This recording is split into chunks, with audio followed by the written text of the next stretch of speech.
শুভেচ্ছা সবাইকে আমার কথা শোনার জন্য। প্রিয় দর্শক শ্রোতা, ইতিমধ্যে দেখেছেন যে বাংলাদেশ সরকারের অন্তর্বর্তীকালীন সরকারের অন্যতম উপদেষ্টা আসিফ মাহমুদ তিনি তার যে ফেসবুক পেজ আছে সেখানে তিনি একটি গুরুত্বপূর্ণ তথ্য শেয়ার করেছেন যে ডক্টর মোহাম্মদ ইউনূস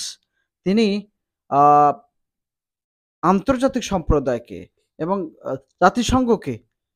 2011 সালে এবং 2013 সালে যে সাইদি সাহেবের রায় এবং হেফাজতের যে হত্যাকাণ্ড হয়েছিল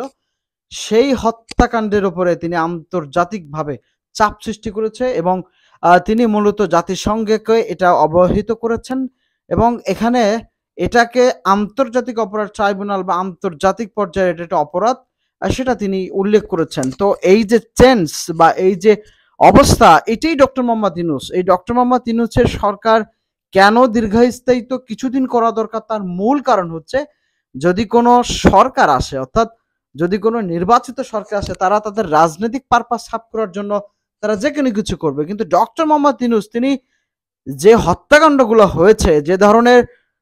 অবিচারগুলো হয়েছে গত 16 বছরে, বিশেষ করে ধরে নিয়ে গুম করে দেওয়া, হত্যাকাণ্ড একেবারে বিচার বহির্ভূত হত্যা করা, র্যাবের ক্রস ফায়ার দেওয়া, তারপরে সাইদি সাহেবের রায়কে কেন্দ্র করে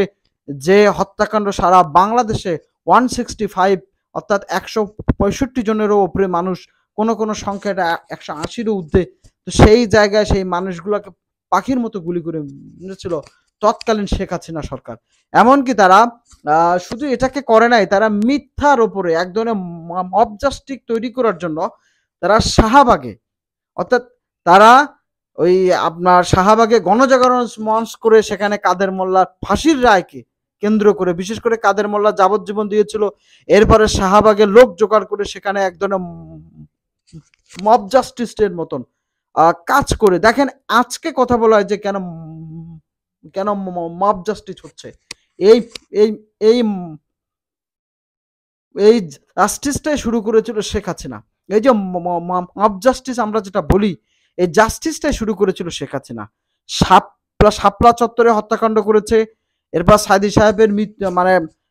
তাকে ফাঁসির রায় একদমই তাকে মিথ্যাভাবে ফাঁসি দেওয়া হয়েছিল। আজকে সেই তদন্তগুলো আছে এবং এই ফাঁসি কেন্দ্র করে ভারত এখানে সোচ্চাচ্ছিল। এই ফাঁসিটা মূল কারণ ছিল ইসলামপন্থীদেরকে, অর্থাৎ যারা ইসলামিক কথা বলে, ইসলামিক পন্থী আলেম ওলামাদেরকে কোণঠাসা করার জন্য এবং শেখ হাসিনার ক্ষমতাকে দীর্ঘস্থায়ী করার জন্য তারা মূলত এই কাজগুলো করেছিল। আজকে ডক্টর মোহাম্মদ ইউনূস যে আসল, তিনি যে চেঞ্জার, যিনি যে পরিবর্তন চায়, যেভাবে মানুষের হত্যা করা হয়েছিল, যেভাবে মানুষের নির্বিচারে গুলি করা হয়েছিল, তারও তিনি যৌক্তিক বা বাংলাদেশের অভ্যন্তরে নয়, শুধুমাত্র তিনি আন্তর্জাতিকভাবে এটাকে একটা নথিভুক্ত করার আহ্বান করেছেন জাতিসংঘের, এমন খবরই জানিয়েছে আসিফ মাহমুদ। তো এই যে খবর, এই যে একের পর একটা যে গেম তিনি চেঞ্জ করছেন, যে ধরনের দাবিগুলো দরকার ছিল সে দাবিগুলো কিন্তু পূরণ হচ্ছে। জানেন যে শেখ হাসিনার বিরুদ্ধে 104-টিরও বেশি হত্যা মামলা করা হয়েছে, এমনকি তিনি যে গোটা বাংলাদেশ জুড়ে যে হত্যাকাণ্ড চালিয়েছে সেটা কিন্তু জাতিসংঘ সেটার উপরে